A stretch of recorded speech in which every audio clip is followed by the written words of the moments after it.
Right, guys, and welcome back. This is the Above Average FPL podcast. My name's Adam, and as always, I'm joined by my co-host Baker. How you doing, mate? Yeah, good, mate. Little bonus. Little bonus pod, little bonus YouTube. Yeah, stick it out. What are we on Wednesday night? Wednesday night, Champions League. Who Screw cares? it. No, Who it's not cares? us, is it? It's about No, Tottenham. it's all about Not even Tottenham. conference. No.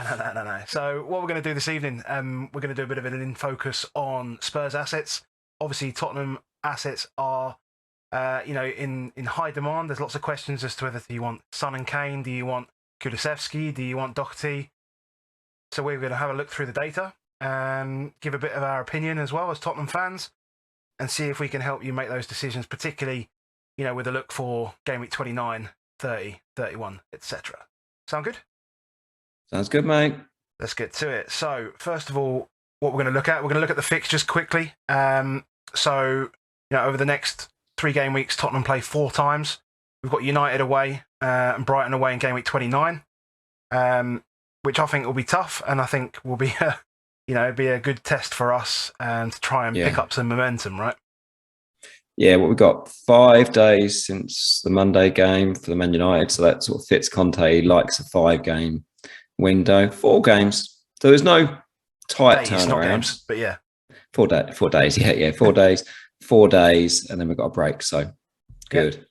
Which is good. And then we've got a derby against West Ham in game week 30, which is good because a load of teams blank in game week 30. So if you're considering transfers for 29, you need to really consider game week 30 as a priority. And I guess that's why we're looking at Tottenham players and I guess some people are looking at Arsenal players. But we're not here to talk about Arsenal. We're here to talk about Tottenham. Game week 31, we've got another home game. We're at home to Newcastle. They have improved defensively, but they haven't come up against a high XG team yet, have they, since they've started picking up some form? No. So they're all opportunities, I think is what we're saying here. They're all opportunities. And if Tottenham are going to get anywhere near the top 4, they're going to be games that we need to be getting 9 points, 10 points out of 12, really. Have to, especially because Arsenal are playing the same amount of games over that period. That's big challenge and a massive game, that first one, because it could really kill either team's Champions League hopes. That one, huge. And same for the game against West Ham. If we beat West Ham, by that time it could well be the end for them on their challenge. So big games. Big games. So looking into some statistics. So we've got the stats up here. So we're looking at the data from game week 18. Now, all of the data that we've got here is from game week 18. All of the data we've extracted from Fantasy Football Scout as well. So the reason we've done from game week 18, I know a lot of people have done from, since Conte came in, but game week 16 and 17 were 2 weeks where we didn't get any games, and it was a really good opportunity for Conte to work with the squad and really put his structure in place, create his some pressure in it. He's got it that there was a lot of players that didn't go away for us on that international game. Then they came back and it just felt different. People like Kane and Son, they didn't need to be taught that. It was the others, it was the infrastructure, and then obviously that's been added to with the January signings. But game week 18 is definitely the changing point that we've seen in how we've played.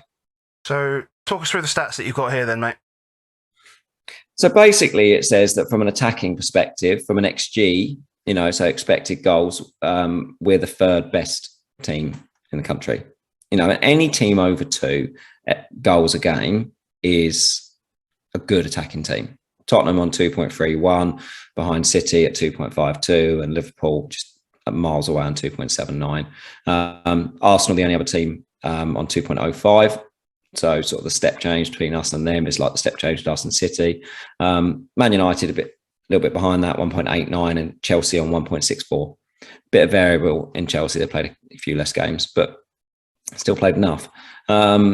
And I think that's what you kind of see is when you look at them, and it's probably then talks to you about then how do they have their shots and sort of big chances. Tottenham have more big chances per game than Man City. despite the fact the XG is there. We've talked about loads of times on the pod that City just accumulate chance. Tottenham is quite efficient. So 15 shots per game, 3.5 of which are big chances. That's a pretty big ratio in terms of, that sort of more than 20%. No team has more in terms of big chance versus shots. So what you see is therefore the attacking three are very, very potent because they're working it into good positions before shooting. If you compare it to, say, Arsenal, who have 19 shots a game compared to our 15, so they have 20% more chances for sort of 20% less XG and sort of 40% less big chances. So they're a volume team. And if you think about it, like bonus helps the attacker if they're more efficient, doesn't help them if they're inefficient. So it all leads to these attacking players getting the points. From a goals conceded, they're in amongst it. They're not definitely in the elite, the less than 1 XG teams. But there's only a couple of those, Chelsea, Arsenal and City. And that's why a lot of people have been on their defences all season. We're 1.2 XGC per game. Pretty good still. Pretty good. And then you move into the players and how we had those points. And Kane's played every game. I think that the thing to look at with Kane is just the volume of shots. Just nobody's taking anything like it. 51 shots in those 12 games. 15 big chances. Really good, for a forward in terms of his passing. We know that 17 key passes, which is combining to, he's nearly 50% of goal involvements involve him, 46%. Adds up to a striker, gets loads of bonus. He's now starting to get a bonus point a game, 11 bonus points in his 12 games and 76 points. He's just smashing it. He's Kane of what we know, isn't he? Yeah, I mean, comparatively, if you compare that to like the first 15 game weeks, so before that 16-17 break, I mean, he only had 32 shots in that spell, and even his shots on target per 90 was down at like 1.15, and it's up at like 1.79 now. And for a player that, regularly, it's the first seasons he's ever performed underneath his XG. So he looks to finish those shots on target. And we can see that in the change in his XG. Again, using the same periods of time. So the first 15 game weeks, I mean, he was minus 2.8 across those games, and he's been above his XG by 1.4 since game week 18, and then in the last 4 games, just to show like form wise, he's 2.4 ahead. And I say you look at seasons gone by, right? You look back 4 years, 4.3 above his XG for the season, 2.8, 7.5, 2.5. I mean, he just smashes that metric out the park normally. He came back, and he's coming back. So I would find it. I'm very happy that he's in my team. Yeah. So I think we had that first part of, would you be uncomfortable with Kane in the next 4? We both have him, we don't. But I absolutely understand anybody that hasn't got him is really uncomfortable. The next thing, though, Son. Son's played 10 games. He's had 24 shots in 10 games, 2.4 shots a game, 10 big chances, 24 key passes. Yeah. Involved in 43% of Spurs goals, and Tottenham scoring 2 goals a game. So he's basically got a goal involvement a game in one way or another. He's not getting the bonus that he was getting. And we can probably look at that. We'll look a bit at his sort of shots and heat maps and the way in which he's operating, but he's still averaging over 6 points a game. So I think there's a few people thinking about, do I need to jump off Son to Kane? And I've heard a lot of people suggest, is it a good move? I don't think it's ever a good move jumping off Heung-min Son. That's my straight point, is it's not a good move moving off Heung-min Son. Now, is there better moves, is in terms of, do I think Kane will outscore him next 4? Probably do. But I think that there won't be a midfielder that scores more points in these next 4 games. And that includes Salah having 3 games.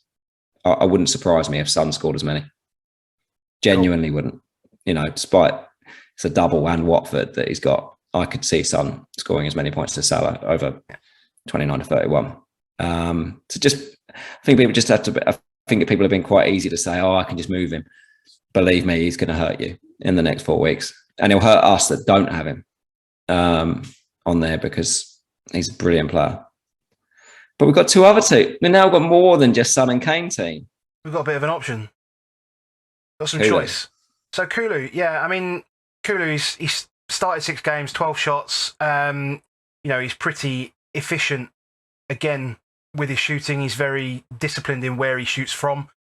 I don't know whether that could be a hindrance perhaps in the next few games as teams do start picking up on that. Again, we know that coach is coach. They look at this sort of information. So, and then you've got Doherty as well, who's now, he seems to have cemented that spot as far as I'm concerned. I don't think there's any reason why I can see Emerson Royale playing in this.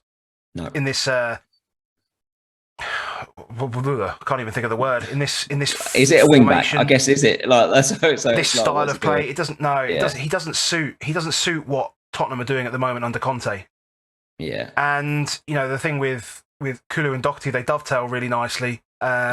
In that Kulu is taking a lot of touches wide, and it allows Doherty to come inside and attack the space, as well as Kulu actually taking the left back away, which means that Doherty's able to maybe create some chances as well, and we can see that when he's been looking for Kane. So he's got assist potential as well, and you can see that with the 13 key passes that he's had as well. So I've seen a lot of things this week just on Kulu, just to say that I've talked about like he's got his big chance involvement. I've heard that used quite a few times. I've said, and it says, "Oh, it looks really good." Just be clear on here, we've got big chances. He's actually only had one big chance himself, which he scored. But his all of his other big chance involvement has gone to other people. So, is how do you feel? Like a lot of people, again, you go Son to Kulu, and Kulu feeds a big chance to Son, which he did the other night. Yeah. Son scores. You're down 2 points. You're down 2 points, but he's cheap. They're I think what you're all looking at for all these 4 options, they're brilliant options. And then you can start working through your team of where you go. They're doing very well. And they're so involved, all of them over 30% goal involvement. If Tottenham score 2 goals in a game, so think about it, 4 games, if Tottenham score 8 goals, based on the XG, it's probably nearer 10 goals that they should score in those 4 games. So that's 5 goal involvements for Kane, 5 for Son, 3 or 4 for Kulu, and 3 or 4 for Doc is how it's looking at the moment. Yeah, let's get on to some maps before we talk the stats to death. So first of all, we've got Kane and Son's touch map. I mean, one thing that we can see quite clearly here is that Kane is absolutely everywhere. So dominant. So he's just all over that front half of the pitch. I mean, there's a bit in the back, but we don't really concern ourselves with that because he is so effective in the right spaces. We can see that with his passing range. And obviously, as we can say, he's outscoring his XG, he's outperforming his XG currently as well. So in recent games, so it's just on it, mate. Like, look at that. That's like De Bruyne style heat maps. That is, plus the number 9. It's an incredible heat map, and it just shows why he's hammering bonus, hammering points, having the most shots in the league is so dominant. Son's not as dominant. You can see his set piece stuff, where he's spending a lot of time out in those corners, and even the set piece free kicks on that side. He's a drifter. So I think a lot of people would say Kulu's on the right, he's on the left. Not really. They're kind of a right winger and 2 forwards.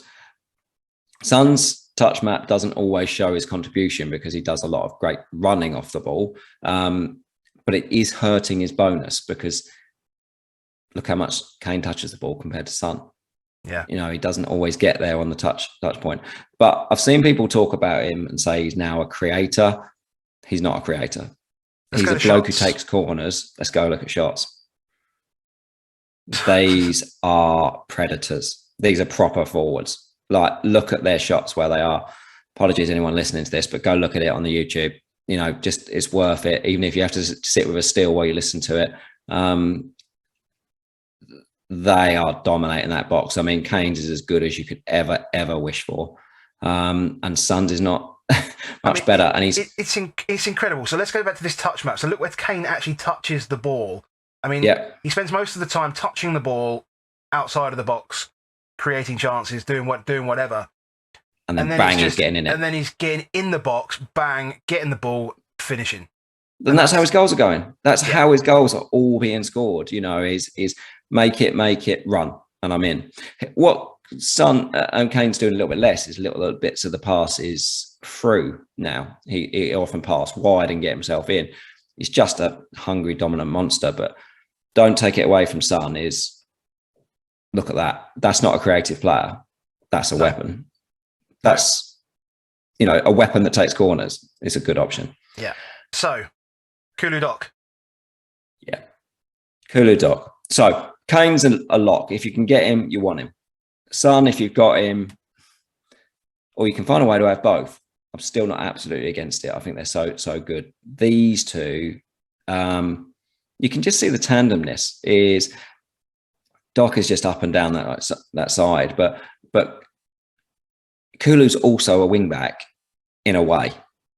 You know, his heat map wouldn't be too dissimilar to a Reece James type thing, you know, as a type of player. He gets about the pitch. Doc is not the best defensively and he helps out. It is another good reason why Kulu is good on the bonus since he's been in. One, he's creating lots of big chances. Get no minuses for creating big chances, just get positives. Has lots of touches, does a bit of defensive work. He's just an all-round, very, very good player. And Doc's not getting in the box like he used to at Wolves. So he's definitely more creative, do you not think? But like in Wolves, it was like he was going to score lots of goals. Yeah, I know we had the breakaway one, but it feels like he also did get into the box against Everton as well. I mean, he had the two against Leeds where obviously he scored, and then he had the one in the second half, and you talked about Son making those runs to create space. Yeah. That's exactly what everybody did. They shifted left. Doherty was just there on the right. But he could easily be a 1 in 5, couldn't he? He could easily be like a 1 in 5 defender in terms of goals. It could happen. Fabian Schär. Yeah, Fabian Schär. Why not?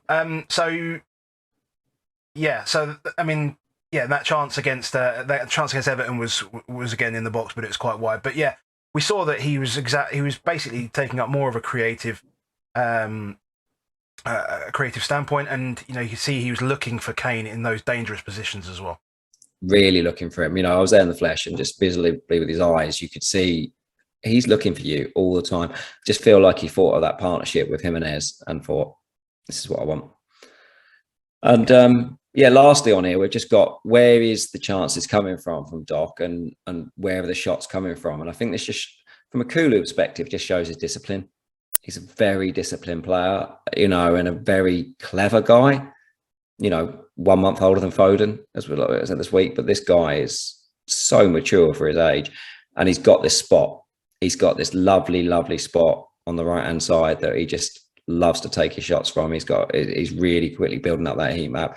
Again, weapon in that box. There's plenty there for it. There's a variety of places where Doherty's been creating chances from, and I think part of that is obviously because he's played on the left and on the right. But I think what you're going to see now is you're going to see him fixed on the right. I think with Sessegnon and Reguilon, you know, fighting over that left wing back spot, and maybe perhaps, you know, if we're comfortable in a game and he does look to bring someone like Emerson Royale on, then Doherty may move to the left instead of that, depending on who's doing more of the running. But it just shows that, you know, he's creating chances from all over that sort of that front half of the pitch, and you know, is doing the right things. He's so awkward, isn't he? He's completely unorthodox as a player. I remember when we signed him, I remember trying to explain to some of our real life Spurs mates of this isn't your standard wing back that's going to just run down the wing. He likes to do weird stuff, and this is it. He drops in and decides to want to be Xabi Alonso in the middle, like it's some unbelievable balls through the middle. That underlap. And that doesn't work if you replace Kulu with Lucas. It doesn't work if you this partnership, if you replace Doherty with Emerson. These are a good pair, and they're creating very good things for each other, dovetailing so well and covering a little bit of the frailty sometimes, you know, of them, because there's two of them. They're both not the quickest, so therefore you can work it out, the get back and get forward, one stay, one go type thing. Yeah. Who are we getting? Final thoughts. Who are we getting? So I'm a bit. I've got that decision. So I'm not looking to get in Son. I just can't get there from a price point of view. But I can, and I've got Hugo in goal, which is rather annoying. Which means I can only get to either Doherty or to Kulu. I have a choice whether I want to go into game week 29 with James Ward-Prowse against Watford, or whether I want to go in with Dawson against Villa. Dawson against Villa, is that right? Yeah, Dawson against Villa. So it's, the Dawson moving Dawson out forces me to make a transfer in game week 30, whereas moving JWP out means I can save a transfer in 30 if I need to, or I can get another blank game week player, or I can get another player in the game week in. So if I had the choice of the two, which I guess I do, but if I didn't have this JWP Dawson thing, I would probably plump for Kulusevski. I think that whilst I agree that Doherty is a fun pick, I'm just concerned about clean sheets, and I just think that extra 4 points is really quite important to choose Doherty over him. In games against like Leeds and Everton, fine, but United, definitely potentially will concede there. West Ham always concede to West Ham, and we're conceding 1.2 XGC. Newcastle playing well. They're in good form. So, what about yourself? I'm definitely going to have two come this weekend, and I think your team will force its way there. Now we've got some injuries that are happening: Bowen, James, and the like, maybe Cancelo. And I think they'll push us in certain directions anyway. I've got Kane, so like you, that's where we're at. Similar thing. I might do Kulu and Doherty for, say, Kilman and JWP. That probably is where I'll go. I might just have a replay, just have a look to see whether I wanted to push the boat with Son. And see if there's a way of finding it, but I feel like it wouldn't work. I could see a way where what I could do is I could bring one of them in for 29, and then it leaves me the option of which one I want for 30, because there is an option where you could bring Son in for Salah in 30 and have that third one, and we might get a leak. It's the first game of 31 is Liverpool, and Mo would have been away again.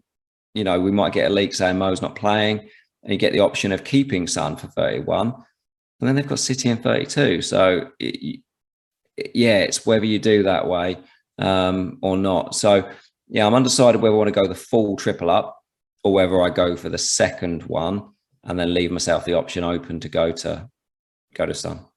Excellent. Right, well, we'll leave it there. I hope that everybody who's watched and or listened to this agrees that Tottenham assets over the next 3 weeks do look rather fruitful. If you like what we're doing, make sure you hit that like button. Please subscribe to the channel or to the YouTube or to the podcast, and make sure you get our content to your device as soon as it comes out. Anything else to say, mate? Have a good week, mate. Cool, mate. Speak to you later. Cheers. See you later.